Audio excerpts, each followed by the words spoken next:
नमस्कार दोस्तों। आपने कई बार बम धमाकों के बारे में सुना होगा जिसमें कई लोग मारे जाते हैं और बहुत सारी संपत्ति का नुकसान होता है।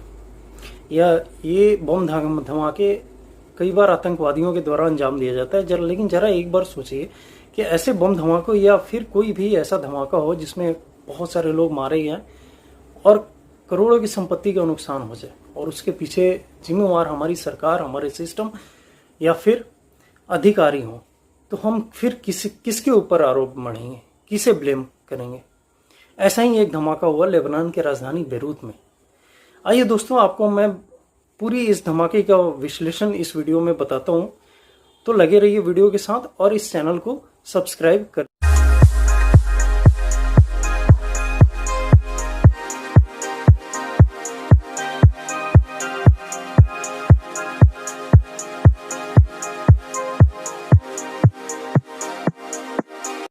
दोस्तों, बात 2013 की है। रूस से एक पानी की जहाज शिप अफ्रीकी देश मोजाम्बिक के लिए निकलती है।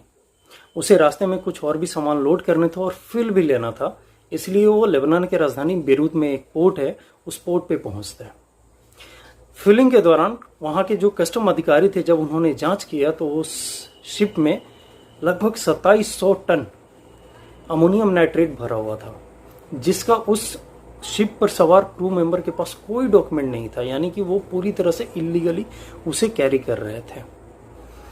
तो वहां के जो कस्टम अधिकारी थे उन्होंने पूरी की पूरी शिप को अपने कस्टडी में ले लिया और जो भी क्रू मेंबर थे उनको उन लोगों ने अरेस्ट कर लिया। हालांकि 1 साल के आसपास जेल में रहने के बाद सभी के सभी क्रू मेंबर को रिहा कर दिया गया। लेकिन जो भी अमोनियम नाइट्रेट उस शिप में था उसको वहीं पोर्ट पे ही एक मौजूद एक वेयर हाउस में यानी गोदाम में रख दिया गया। दोस्तों, जरा अमोनियम नाइट्रेट के बारे में मैं आप सबको बता देता हूँ। ये हमारे खेतों में एज ए फर्टिलाइजर यूज होता है और हमारे सॉइल को नाइट्रोजन रिच बनाता है, जिससे फसल की उपज बहुत अच्छी होती है। लेकिन इसी अमोनियम नाइट्रेट की एक और खासियत होती है कि आसपास के ऑक्सीजन को ये एब्जॉर्ब करता रहता है, जिससे ये बहुत ज्यादा एक्सप्लोसिव हो जाता है और वक्त रहते इसे केयरफुली हैंडल नहीं किया गया तो इसमें बहुत बड़ा धमाका हो जाता है। यही हुआ बेरूत के उस वेयर हाउस में। ये 7 साल से रखा हुआ 2700 टन का अमोनियम नाइट्रेट वो वेयर हाउस में डिकम्पोज हो रहा था। उसी वेयर हाउस के नजदीक एक छोटा सा धमाका हुआ जिससे आग लगी और ये आग उस वेयर हाउस के अमोनियम नाइट्रेट तक पहुंची और वहां पे जो डिकम्पोज हो रहा अमोनियम नाइट्रेट था उसमें जबरदस्त धमाका हो गया।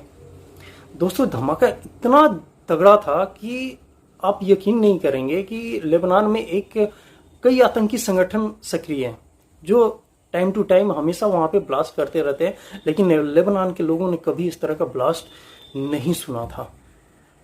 उस धमाके का प्रकोप ऐसा था कि वो बेरूत शहर में भूकंप के झटके महसूस किए। बेरूत शहर के हर एक घर का कांच टूट गया। धमाके का आप अंदाजा इसी से लगा सकते हैं कि उसकी इंटेंसिटी इतनी तेज थी कि वहां से 250 किलोमीटर दूर एक साइप्रस देश है, वहां तक इसकी आवाज महसूस किया गया। इस धमाके में 200 लोगों की जान चली गई, 7000 लोग घायल हो गए और 3 लाख लोग बेघर हो चुके हैं। वहां का मंजर इतना खतरनाक था कि हर तरफ रोड, सड़क, सब तरफ मलबा पसरा हुआ था। वहां ना एम्बुलेंस पहुंच पा रही थी और ना ही फायर ब्रिगेड की गाड़ियां पहुंच पा रही थी।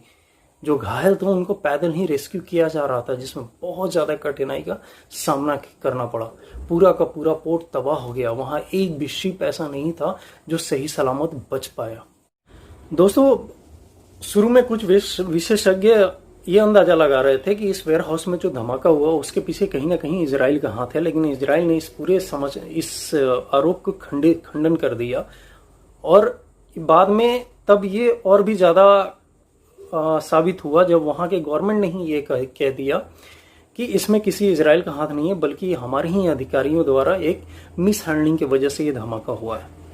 दोस्तों, वहां पे एक आतंकी संगठन है हिजबुल्लाह, जो खुद को तो आतंकी संगठन नहीं मानता, लेकिन यूएन ने उसे आतंकी संगठन घोषित कर दिया।